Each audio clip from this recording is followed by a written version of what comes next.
नमस्कार मित्रांनो. तर स्वागत आहे तुमचं एका नवीन चार्ट स्टोरीमध्ये. चला बघूयात आज आपण बँक निफ्टीमध्ये कसं ट्रेड केलं. पहिले तर बघूयात माझी ट्रेड बुक आणि मग हळूहळू बघूयात की आपण हर एक ट्रेड का घेतला आणि त्याच्यामागचं लॉजिक काय होतं.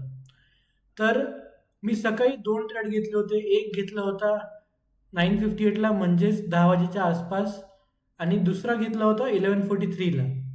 इथे तुम्ही बघू शकता दोन्ही ट्रेडमध्ये मी सेम पुट ऑप्शन शॉर्ट केलं होतं 2 लॉट आणि याच्यामागचं लॉजिक काय होतं जरा समजून घेऊयात.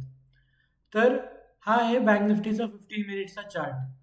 इथे तुम्ही बघू शकता बँक निफ्टी 58,000 पासून 56,000 पर्यंत म्हणजे 2,000 पॉईंट विदाऊट एनी पुलबॅक खाली डाऊन मूव्ह आली आहे. मग मी एक्सपेक्ट करत होतो की एक छोटासा पुलबॅक तरी यायला पाहिजे का, कारण हे तुम्ही बघू शकता इथे एक अपमूव्ह आली आहे स्ट्रॉंग, म्हणजे हा zone as a support zone act करणार. मग आणि हा झोन जो आहे 56,000चा राऊंड नंबर देखील आहे. सो मी हेच एक्सपेक्ट करत होतो की इथून एक रिट्रेसमेंट येऊ शकते आणि त्याच लॉजिकने मी सकाळी 2 ट्रेड घेतले होते. तर पहिला ट्रेड मी तुम्हाला मार्क करून दाखवतो कसा घेतला आणि पहिल्या ट्रेडमध्ये आपल्यासोबत खूप खराब झालं. ते काय झालं चला बघूयात. तर मी लाँग केलं होतं हे कॅन्डल सुरू असताना इकडे आणि स्टॉप लॉस ठेवला होता या कॅन्डलच्या जस्ट खाली. पण झालं काय की प्राईस जेव्हा इकडे आली अर्ध्यात तेव्हा आपलं प्रीमियम अचानक वाढलं आणि प्रीमियमवर आपला स्टॉप लॉस हिट झाला. असं कधी कधी वियर्ड बिहेव करतं प्रीमियम, पण हे part and process of the game आहे, हे चालूच राहतं.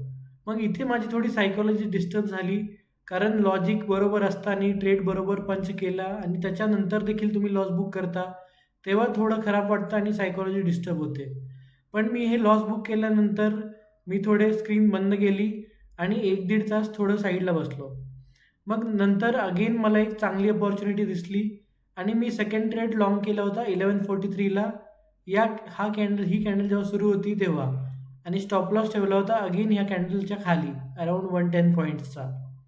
हे तुम्ही बघू शकता 11:43ला मी सेकंड लाँग घेतला होता. तर याच्या मागचं अगेन लॉजिक सेम होतं आणि मी एक्सपेक्ट करत होतो की एक रिट्रेसमेंट येईल, पुलबॅक येईल. पण पहिल्या ट्रेडमध्ये सायकॉलॉजी थोडी डिस्टर्ब झाली होती. सो मी मोठं टार्गेट नाही थांबलो मोठ्या टार्गेटसाठी आणि प्रिव्हियस रेजिस्टन्स झोन आहे इकडे मी एक्झिट करून दिलं आणि या ट्रेडमध्ये आपण बुक केले होते अराउंड 3,500 रुपयाचा प्रॉफिट. तर पहिले 2 ट्रेड पकडून आपण टोटल प्रॉफिट बुक केला होता 390 रुपयाचा, म्हणजे ब्रेक इव्हनलाच होतो. अगेन आता पहिल्या 2 ट्रेडमध्ये आपण ब्रेक इव्हनला होतो, म्हणून मी थर्ड ट्रेड प्लॅन केला. पहिल्या ट्रेडमध्ये जर आपण लॉस बुक केला असता तर ऑब्व्हियसली आपण नेक्स्ट ट्रेडमध्ये गेलोच नसतो. सो थर्ड ट्रेड मी घेतला होता इकडे 56,700ला. अगेन मी लाँग केलं होतं आणि स्टॉप लॉस ठेवला होता कॅन्डल लोच्या खाली. तर याच्यामागचं लॉजिक असं होतं की एक स्ट्रॉंग अपट्रेंड आला आहे आणि त्याच्यानंतरनं एक साईडवेज मार्केट दिसते आपल्याला आणि ही कॅन्डल बघू शकता की किती रेड स्ट्रॉंग कॅन्डल बनली आहे. तर चान्सेस होते की इथं सेलर्स ट्रॅप झालेत.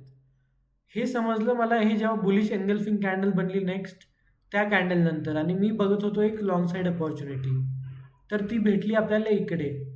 माझी एक्सपेक्टेशन ही होती की हे जे प्रिव्हियस स्विंग आहे इथे एक मोठी ग्रीन कॅन्डल बनू शकते आणि हे प्रिव्हियस स्विंग टेकन आउट होऊ शकतात.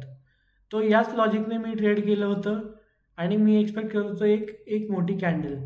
बट एंड मार्केट जेव्हा क्लोज व्हायला आलं तेव्हा आपल्याला थोडंफार मुवमेंट भेटली आणि एक ग्रीन कॅन्डल भेटली आणि एकदम लास्ट 5 मिनिटात आपण एक प्रॉफिट बुक केला छोटासा, जे की आहे 2300 रुपयाचा. तर आज आपण टोटल प्रॉफिट बुक केला आहे अराउंड 2600 रुपयांचा आणि ही वीक आपली अराउंड अशीच राहिली आहे. छोटा प्रॉफिट छोटा लॉस अशा प्रकारेच आपले सगळे दिवस राहिले आहेत. तर या प्रॉफिटमध्ये ना आपण मोठा लॉस केला आहे ना मोठा प्रॉफिट केला आहे. ही ब्रेक इव्हन टाईप वीक्स आहे. पण हे असे आठवडे असे वीक्स येत राहतात. असं होऊ नाही शकत की हर वीकमध्ये तुम्ही प्रॉफिट कमवाल. या वीकमध्ये 10,000 कमवले, पुढच्या वीकमध्ये 20,000 कमवले, असं होत नाही. काही वीक चांगले असतात, काही वीक खराब असतात, काही वीक फ्लॅट असतात. तर ही माझी वीक फ्लॅट होती. ना मी पैसे कमवलेत ना गमवलेत. मी आहे ब्रेक इव्हनला.